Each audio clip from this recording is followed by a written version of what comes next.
நீங்கள் பார்த்து கொண்டு இருப்பது உங்கள் கௌசிக ரிவ்யூ. சரி வாங்க வீடியோக்குள்ள போய் என்னென்ன நடக்க போகுது அப்படின்ற இன்ட்ரெஸ்டிங்கான விஷயத்தை தான் நீங்க இந்த வீடியோவில் பார்த்து தெரிஞ்சுக்க போறீங்க. சரி வாங்க வீடியோக்குள்ள போய் என்ன நடக்குது அப்படின்னு சொல்லிட்டு பார்த்தீங்கன்னா, நம்ம தீபிகா மறைஞ்சோம் மறையாமையும் தெரிஞ்சும் தெரியாதமோ திருட்டு போன மாதிரி ஒரு பக்கம் திருட்டு பால் குடிக்க நைஸாக யாருக்கும் தெரியாமல் போயிட்டு இருக்காங்க. அந்த சமயத்தில் அதை நான் அழகாக நம்ம நிஷா குட்டி நோட் பண்ணிடுறாங்க, ஐஸ்வர்யா குட்டி நோட் பண்ணிடுறாங்க.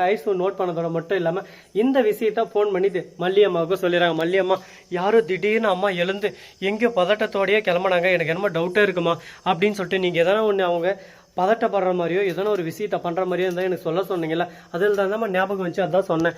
இந்த 2 மணி ராத்திரிக்கு எங்கே போனோம் அப்படின்னு சொல்லிட்டு அவங்கள பின்தொடரணும்னு சொல்லிட்டு அவங்க போகிற லொக்கேஷனை ஆல்ரெடி சென்ட் பண்ணி விட்டுருக்காங்க. லைவ் லொக்கேஷன் கரெக்டாக அந்த இடத்துக்கு கரண்ட் லொக்கேஷன் போட்டுக்கிறாங்க. அந்த இடத்துல அவங்க பின்னாடியே நம்ம போயினே இருக்கலாம். அது போல தான் கரெக்டாக நம்ம மல்லி ஃபாலோ பண்ணியே போகிறாங்க. போயிட்டு ஒரு குடோனு, அந்த குடோனில் லைட் வெளிச்சோம். உள்ளே போய் பார்த்தா திடீர்னு அப்படியே சும்மா யாரோ ஒருத்தர் பிடிச்சின்னு ஏங்கிட்ட அந்த தப்பிக்க பார்க்குற மாப்பிள்ளை, உன்னால் தப்பிக்க முடியாது, இனிமேல் வாழ்க்கை ஃபுல்லாக நீ இங்கே இருந்தால் மட்டும்தான் இன்னொருத்தி ஜெயிலில் இருப்பா அப்படின்னு சொல்லிட்டு சொல்கிறாங்க. யாரா இருக்கும் அப்படின்னு சொல்லிட்டு மெல்ல நட மேனி என்னாகும் அந்த மாதிரி மெல்ல போயிட்டு எட்டி பார்த்தா நம்ம சுடரு உயிரோட இருக்கா. என்னடா இது குழப்பமா இருக்கு, சுடர் எப்படி உயிரோட இருக்கா, சுடர் தான் இறந்துட்டா இல்லை அப்படின்னு சொல்லிட்டு பார்த்தீங்கன்னா, ஆமாங்க சுடர் இறக்கலைங்க. சுடருக்கு பதிலாக வேற ஏதோ ஒரு டெட் பாடியை வச்சு எல்லாமே ஒரு பக்கம் மேனேஜ் பண்ணிட்டு இருக்காங்க. சுடர் உயிரோட தான் இருக்காங்க. அதை பார்த்ததும் மல்லிக்கு ஷாக் ஆயிடுது ஒரு பக்கம். அதே சமயத்தில் இந்த விஷயம் யாருக்கும் தெரியக்கூடாதுன்னு மல்லி அசாத வீடியோ எடுத்துன்னு அங்கேருந்து நைஸாக நழுவுறாங்க. அந்த சமயத்தில் வெளியே ஒரு பக்கம் அப்படியே சும்மா பாட்டில் கீழே உளுந்து பட்டுன்னு உடையிற மாதிரி சத்தம். அடடடடா, ஏதோ ஒரு திருட்டு போன நம்மளை ஃபாலோ பண்ணி வந்திருக்கே, யாரை இருக்கோம் அப்படின்னு சொல்லிட்டு இந்த பக்கம் அந்த பக்கம் எந்த பக்கம்னு தீபிகா ஓடி வந்து வேகமாக பார்க்க எங்கேயுமே ஆளே இல்லை. நம்ம மல்லி அழகாக பக்கம் இருந்த ஒரு குழியில் பதுங்கிடுறாங்க. பாயும் புலியெல்லாம் எப்படி பதுங்கிருந்து பாயும் அந்த மாதிரி ஒரு பக்கம் குழியிலேயே பதுங்கிட்டாங்க. உடனே சரி ஓகே ஏதோ போனியாட்டம் இருக்குது அப்படின்னு சொல்லிட்டு தீபிகா அங்கேருந்து கிளம்ப உடனே நம்ம மல்லி அசாது எழுந்து அங்கேருந்து ஒரு பக்கம் நழுவலாம்னு சொல்லிட்டு பார்க்கும்போது யாருமே இல்லை. ஆனால் ரவுடிங்க 4-5 பேர் போட்டு வச்சுட்டு இருக்காங்க. அவங்களும் அந்த இடத்துக்கு வந்துடுறாங்க. ஏன்டா நீங்களாம் ரவுடிங்களடா, எங்கடா போயிருந்தீங்க இவ்வளோ நேரம் அப்படின்னு சொல்லிட்டு கேட்க, மேடம் லைட்டாக டயர்டாக இருந்துச்சு, ஃப்ரெண்டு சொன்னாப்ல ஒரு சரக்கா போட்டால் ஒரு கட்டிங்க போட்டால் சரியாயிருன்னு, அதனால தான் மேடம் போயிட்டு அதுக்கு போயிருந்தோம், மன்னிச்சிருங்க மேடம். டே கொஞ்ச நேரத்தில் அவள் தப்பிச்சு போயிட்டு போகிறா. ஏதோ நான் சிசிடிவி கேமரா அப்போ செக் பண்ணதுனால அவள் தப்பிச்சு போகிறத நான் பார்த்து டக்குன்னு ஓடி வந்து உசாராக முன்கூட்டியே அவளை பிடிச்சிட்டேன். இல்லைனா என்ன ஆயிருக்கும், கிதம்ன்ற மாதிரி போயிட்டு அவள் எல்லா உண்மையும் சொல்லிட்டு இருப்பா. அதுக்கப்புறம் மல்லி ஜென்மத்துக்கும் ஜெயிலுக்கு போய்க்க மாட்டான். நான் என் பகையை தீர்த்துக்க முடியாது, உங்களெல்லாம் வச்சுன்னு ஊருகா கடை போட முடியாது. அவங்களுக்கு ஆளுக்கு 2 லட்சம் கொடுத்து பார்த்துக்க சொன்னது எதுக்கு, சும்மா ஊருகா தின்னு போட்டு உட்காந்துக்கிறதுன்னு நினச்சிருக்கிறீங்களா? மவனை கொஞ்சம் மிஸ் ஆகி பிசுறு தட்டினாலும் உங்களை பிசுறு தட்டி விட்டுருவோம் பார்த்துக்க அப்படின்னு சொல்லிட்டு கோவத்தோட தீபிகா பேசுகிறாங்க. சரி என்ன பேசுறது ஏது பேசுறதுன்னு சொல்லிட்டு தெரியாமல் இந்த இடத்துல தவறு நம்ம மேலே தான் அப்படின்னு சொல்லிட்டு ரவுடி ஒரு பக்கம் அமைதியாயிர மல்லி இருந்து அங்கேருந்து எப்படி நான் தப்பிச்சு போக போகிறேன் அப்படின்னு சொல்லிட்டு தெரியாமல் திருன்னு முழிச்சின ஒரு பக்கம் விஜய்க்கு லைவ் லொகேஷன் அனுப்பிச்சு விட்றாங்க. விஜய் நான் இந்த இடத்துல தான் இருக்கேன், மாட்டேன்னு இருக்கேன் அப்படின்னு சொல்லிட்டு எல்லாத்தையும் டைப் பண்ணி அனுப்பிச்சிடும். போலீஸோட வர சொல்கிறாங்க. போலீஸ் அதிகாரி அங்கேருந்து ஆல்ரெடி கான்டாக்ட் பண்ணுறாங்க. அந்த அதிகாரி என்ன பண்ணாரு அப்படின்னு சொல்லிட்டு பார்த்தீங்கன்னா, இந்த நியூஸ் வந்து தீபிகா சரௌண்டிங்கில் வருது. ஏன்னா அந்த ஸ்டேஷன் வந்து தீபிகா சரௌண்டிங் வந்து தீபிகாவுக்கு ஒரு இன்ஃபர்மேஷன் போட்டலான்னு விஜய் கிட்ட கேட்காம தீபிகா கிட்ட ஒரு இன்ஃபர்மேஷனை போட உடனே அந்த இடத்துல யாரோ ஒருத்தர் வந்து வேவை பார்த்துட்டாங்கடா, அங்கேருந்து ஃபஸ்ட்டு அந்த சுடரை வேற இடத்துக்கு ஷிஃப்ட் பண்ணுங்கடா அப்படின்னு சொல்லிட்டு சொல்ல, அது மட்டும் இல்லாமல் அங்கே அந்த சுற்று வட்டாரத்தெல்லாம் மல்லி எங்கேயும் இருக்கா, அந்த மல்லியும் கையும் களமாக பிடிச்சி அவளையும் தூக்கி போடுங்கடா. ஒரே கல்லில் 2 பேரும் எடுத்துன்னு போயிட்டு சும்மா குத்துங்க நேரம் நல்ல நேரம் அந்த மாதிரி ஊமை குத்தணும். இதுக்கப்புறம் வாழ்க்கையில் அவள் என்னை ஃபாலோ பண்ணுறது கீழே பண்ணுறது எந்த வேலையும் வச்சுக்கூடாது. அந்த அளவுக்கு ஒரு பக்கம் அவளுக்கு சர்ற மாதிரி ஒரு அடியை போட்டு காட்டியணும் அப்படின்னு சொல்லிட்டு ஒரு முடிவு எடுத்துட்டாங்க.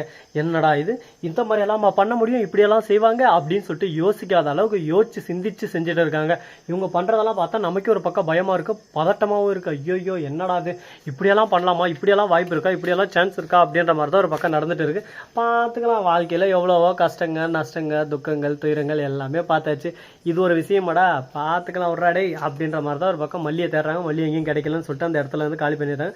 விஜய் தக்க நேரத்தில் வந்து மல்லியை காப்பாற்றுறாங்க. அந்த வீடியோ ஆதாரத்தையும் பார்த்து அதை எடுத்துன்னு போயிட்டு போலீஸ் ஸ்டேஷனில் ஆல்ரெடி சப்மிட் பண்ணலான்னு சொல்லிட்டு போயிட்டு ஹையர் ஆஃபீஸர்கிட்ட சப்மிட் பண்ணிடுறாங்க. அவர் பார்த்துட்டு சரி ஓகே இதுக்கு நான் தக்க நடவடிக்கை நான் எடுக்கிறேன்னு சொல்லிட்டு சுடருக்கு ஃபோன் பண்ணி, என்னம்மா சுடரே நீ ஏதோ வில்லங்கமாக பண்ணிட்டு இருக்க போல, உன்னோட சுயநலத்துக்கோசரம் உன்னோட பைக்கோசரம் அந்த மல்லியை பகடக்காயாக நீ பயன்படுத்துறது போல எனக்கு கேள்வி வந்துச்சு. அது மட்டும் இல்லாமல் சுடர் இன்னும் சாகவேலை போல அந்த சுடர் கேஸை என்ன ஆச்சு ஏதாச்சு அப்படின்னு சொல்லிட்டு கேட்க, அவன் இருந்துன்னு ஒரு பக்கம் கட்டா பாருங்க கம்பி கட்டுற கதை அப்படியே சும்மா இந்த முனையிலிருந்து அந்த நிலா வெறிய ஒரு பக்கம் கட்டுங்க நேரம் அப்படின்னு சொல்லிட்டு ஒரு பக்கம் கடலை போட ஆரம்பிக்கிறாங்க. இதெல்லாம் கேட்ட ஒரு பக்கம் இதெல்லாம் பார்க்கறதுக்கு நல்லா இருக்குது. இனிமேல் செல்லுபடியாகாது. இந்த விஷயத்தை இதோட விட்டு இதுக்கப்புறம் என்ன நடக்க போகுது, என்ன பண்ண போகிறோன்ற விஷயத்தை பற்றி நம்ம பேசுவோம் அப்படின்னு சொல்லிட்டு முடிவு எடுக்கிறாங்க. அது மட்டும் இல்லாமல் அந்த இடத்துக்கு கதிரேசன் வந்துடுறாரு. அந்த சாருக்கு ஒரு பக்கம் ஒரு 30 லட்சத்தை எடுத்து நீட்டுறாங்க. அவர் வந்து இந்த காசுக்கெல்லாம் மதிச்சு ஆளை என்ன பார்த்தா காசுக்கு அலையிற மாதிரி தெரியுதாமா, காசுக்காக இது பண்ணுற நேர்மையாக இருந்துட்டு சாகணும்னு நினச்சினுங்கிறான் அப்படின்னு சொல்லிட்டு கதிரேசன் இன்னொரு 20 லட்சம் அப்படின்னு சொல்லி எடுத்துச்சு. அம்மா காசு தான் அந்த உலகத்தில் எல்லாமே, காசு இல்லாமல் எந்த ஒரு வேலையாக நடக்குமா சொல்லு பார்க்கலாம். அந்த மல்லியை நீ இப்போ ஜெயிலில் போடு, இல்லை எங்கேயாவது தூக்கின்னு போயிட்டு குப்பத்தோட்டில் போடு, அதை பற்றி எனக்கு கவலை இல்லைம்மா. இந்த காசு கொடுத்துட்டீங்களா, இது போதுமா, இனிமேல் இந்த கேஸை பற்றி உனக்கு கண்டுக்கவே போகிறதுல இந்த ஆதாரத்தை இதோட நான் எரேஸ் பண்ணிடுறேன். அதுக்கப்புறம் என்ன பண்ண முடியுமோ உன்னால் சீக்கிரம் எதாக இருந்தாலும் பண்ணுறேன். ஏன்னா அந்த ஜட்ஜம்மா இருக்கால அவள் ரொம்ப மோசமானவள். அவளை பொறுத்த வரைக்கும் நீதி நேயம் தர்மம் அப்படின்னு சொல்லிட்டு கடைப்பிடிக்கிறவா. அவகிட்ட வந்து இந்த விஷயம் தெரிஞ்சு அதுக்கப்புறம் ஊமை குத்தி விட்டுருவா. அதனால் உஷாராக எந்த அளவுக்கு முடியுமோ அந்த அளவுக்கு சேஃப்டியாக இருந்துட்டு அந்த மல்லியை எந்த அளவுக்கு பகை தீர்க்க முடியுமோ பகடை கையை பண்ண முடியுமோ அந்த அளவுக்கு பண்ணிவிட்டு உன் வாழ்க்கையை நீ பார்த்துட்டு போயினே இருந்துரு. இல்லைனா லாஸ்ட்டில் உனக்கு பிரச்சனை வந்துச்சு, உன் வேலையிலேருந்து எல்லாமே போயிடும். உனக்கு உதவி பண்ணதுனால என் வேலையும் போயிடும். அதனால் இந்த விஷயம் யாருக்குமே தெரியக்கூடாது, ரகசியம் நமக்குள்ளவே ஒரு பக்கம் இருக்கணும் அப்படின்னு சொல்லிட்டு ஆர்டர் போட்டுறாரு. உங்கள் ஆர்டர் எல்லாமே எனக்கு புரியுது ஐயா, இதுக்கு மேலே எந்த ஒரு பிரச்சனையும் வராது, எல்லாமே வில்லங்கமே நம்ம பார்த்துக்கலாம், அண்ட் டோன்ட் வரி. இந்த வீடியோ உங்களுக்கு பிடிச்சிருந்தா லைக் பண்ணுங்கள், கமெண்ட் பண்ணுங்கள், ஷேர் பண்ணுங்கள், டிண்டிங் பெல்லை தட்டி விட்டு போங்க. அப்போ தான் நான் போகிற அடுத்தடுத்த வீடியோ உங்களுக்கு உடனுக்குடன் நோட்டிஃபிகேஷனில் வந்து கொண்டே இருக்கும். மிக்க நன்றி, தேங்க்ஸ் ஃபார் வாட்சிங், டாடா, see you, நன்றி, வணக்கம், வந்தனம், வருக தருகேன்.